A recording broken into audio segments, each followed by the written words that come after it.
Hyderabad gazetted आणि सातारा संस्थांच्या गॅजेटीवर महाराष्ट्रभरात जेवढे अभ्यासक असतील त्यांनी आज रात्री किंवा उद्या सकाळी 10 वाजेपर्यंत आझाद मैदानाला या. ज्यांना अभ्यासी मी काय फोन करू शकत नाही, सातारा संस्थान आणि हैदराबाद गॅजेटीवर या गॅजेटीवर ज्यांना खरा अभ्यास असेल, खरा बरं का, उगाच गोंधळ मला वाचत नाही तर नको, अशा सगळ्या अभ्यासकांनी आज रात्री आता किती वाजले 4 वाजले, उद्या 12 वाजेपर्यंत या.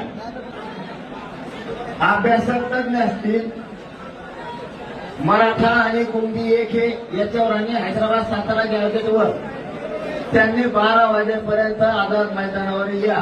पुन्हा म्हणू नका आम्हाला काही विचारलं नाही, तुम्ही नंतर गोळ घालता. आधी सगळ्या सोयऱ्याच्याबद्दल हा म्हणता वाशीला आणि नंतर सरकारचे भजे खाऊन माझ्या विरोधात बोलतात. तुमच्यासारखे लबाड दुसरं कोणी नाहीये.